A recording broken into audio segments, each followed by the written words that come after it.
Guard the door. What is the matter? Save yourself, my lord. Young Laertes obeys your officers. The rabble call him lord. They cry, choose we, Laertes shall be king. What is this counter, you false deist dog?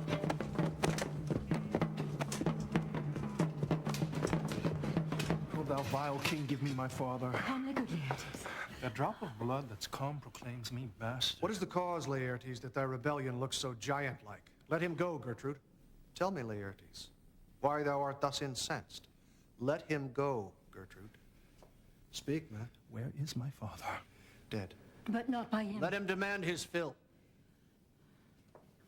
How came he dead?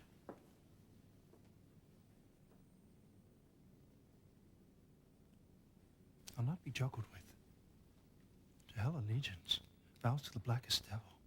Let come what comes, only I'll be revenged most thoroughly for my father. Good Laertes, if you desire to know the certainty of your dear father is rid in your revenge that swoop-stake, you will draw both friend and foe, winner and loser? None but his enemies. Will you know them then? To his good friends, thus wide I'll ope my arms. Why, now you speak like a good child and a true gentleman. That I am guiltless of your father's death and am most sensibly in grief for it. It shall as level to your judgment peer as day does to your eye.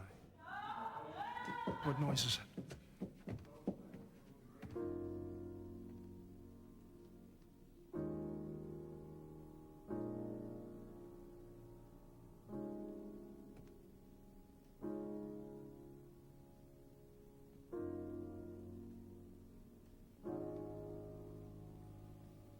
Oh, Rose of May, dear maid,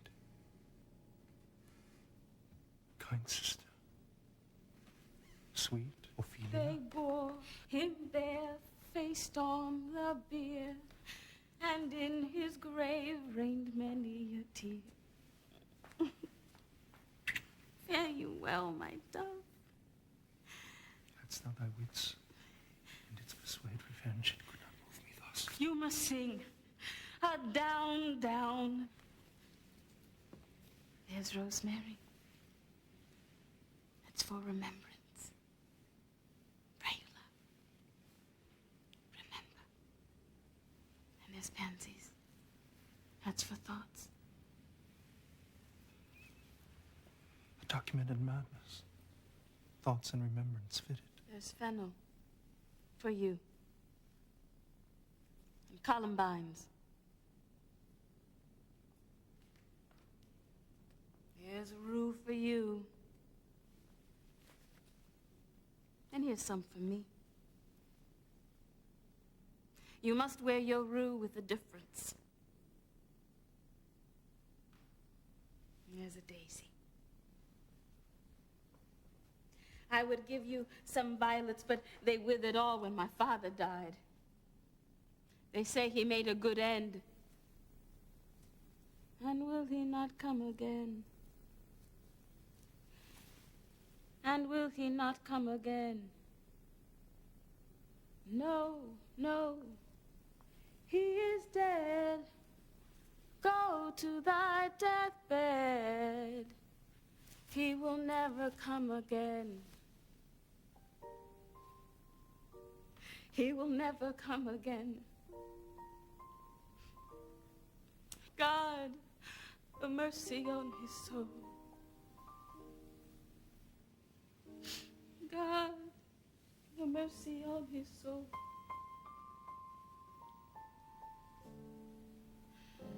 And on all Christian souls I pray, God.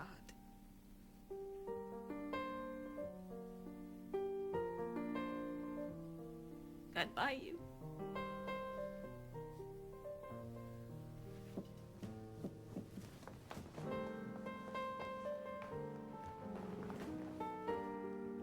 Laertes, I must commune with your grief, or you deny me right. Go but apart. Make choice of whom your wisest friends you will, and they shall hear and judge twixt you and me. If by direct or by collateral hand they find us touched, we will our kingdom give, our crown, our life, and all that we call ours to you in satisfaction. But if not, be you content to lend your patience to us, and we shall jointly labor with your soul to give it due content. Let this be so. Horatio, when thou shalt have overlooked this letter, give these others some means to the king.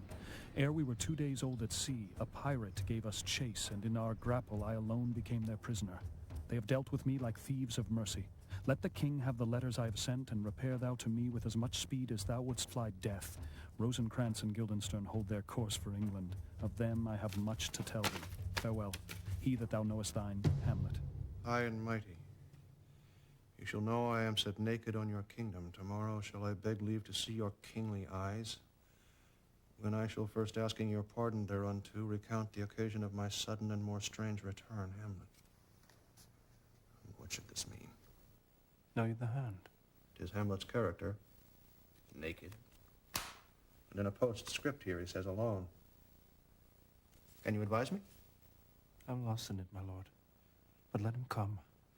It warms the very sickness in my heart to know that I shall live and tell him to his teeth, thus diest thou. If this be so, Laertes, as how should this be so? How otherwise? Will you be ruled by me? You've been talked of since your travel much, and that in Hamlet's hearing, for a quality wherein they say you shine. What part is that, my lord? 2 months since here was a gentleman of Normandy. He made confession of you, gave you such a masterly report for art and exercise in your defense, for your rapier most especial, that he cried out 'twould be a sight indeed if one could match you. Sir, this report of his did Hamlet so envenom with his envy that he could nothing do but wish and beg your sudden coming o'er to play with you. Now, out of this... What out of this, my lord? Laertes, was your father dear to you? Or are you like the painting of a sorrow, a face without a heart? I ask you this. Not that I think you did not love your father, but that I know love is begun by time. That we would do, we should do when we would. For this wood changes and hath abatements and delays as many as there are tongues, are hands, are accidents. But to the quick of the ulcer. Hamlet comes back. What would you undertake to show yourself indeed your father's son more than in words? To cut his throat in the church. No place indeed should murder sanctuarize. Revenge should have no bounds. But good Laertes, will you do this? Keep close within your chamber. Hamlet return shall know you are come home. We'll put on those shall praise your excellence and set a double varnish on the fame the Norman gave you. Bring you in fine together and wager on your heads. He, being remiss and free from all contriving, will not peruse the foils, so that with ease or with a little shuffling, you may choose a sword unbaited and in a pass of practice. Requite him for your father. I will do it. And for that purpose I'll anoint my sword. I've bought an unction of a mountebank, so mortal that but dip a knife in it, where it draws blood, no cataplasm so rare can save the thing from death that is but scratched withal. Let's further think on this.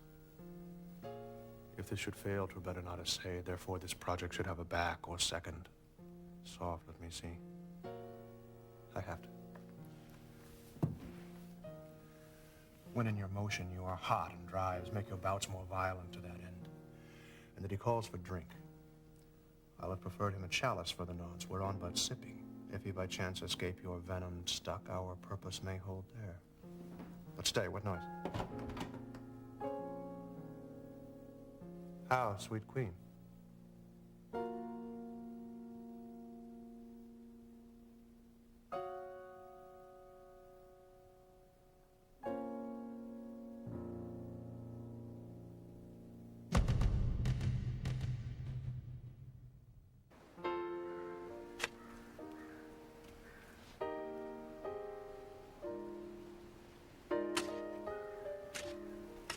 Is she to be buried in Christian burial when she willfully seeks her own salvation?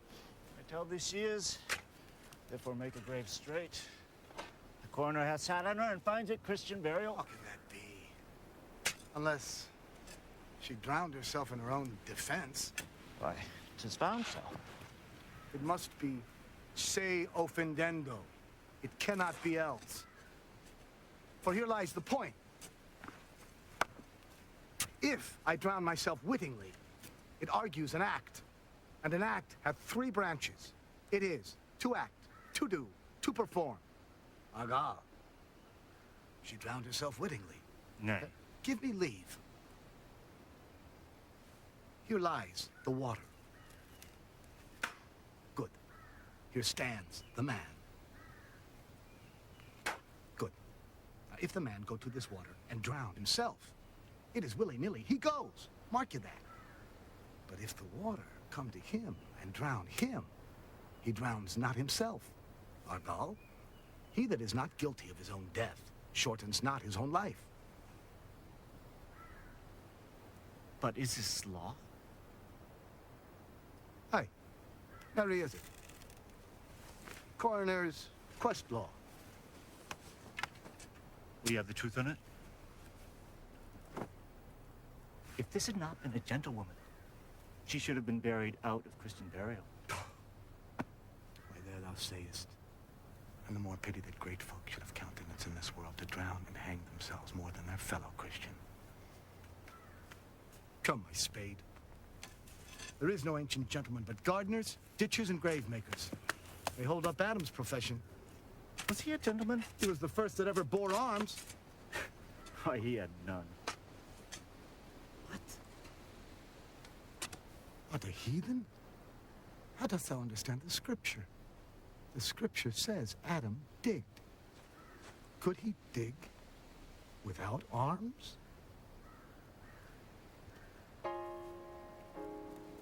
Go, fetch me a stoop of liquor.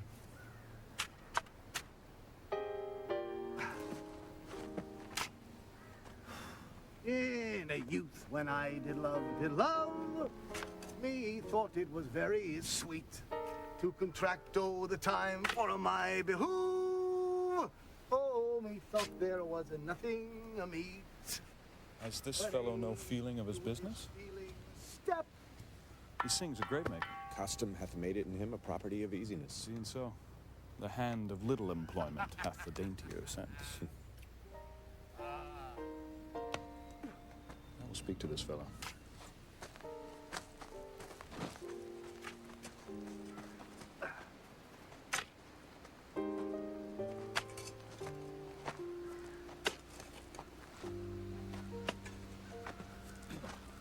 Whose grave's this, sirrah?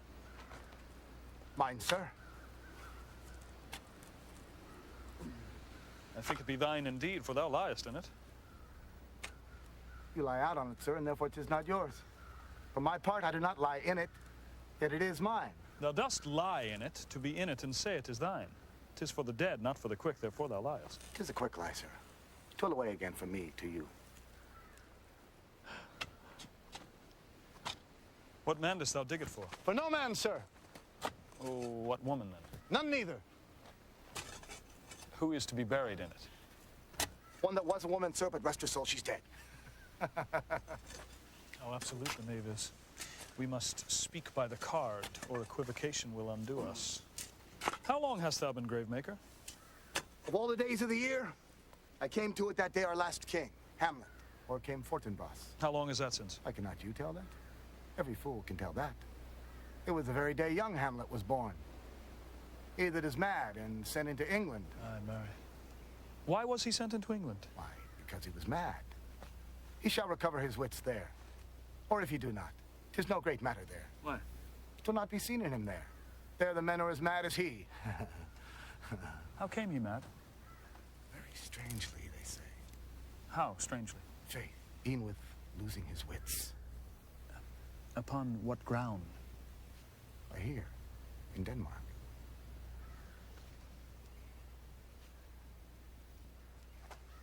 How long will a man lie in the earth ere he rot? 8 year, 9 year. 10 will last you 9 year. Here's a skull now. This skull, sir, has lain in the earth some 23 years.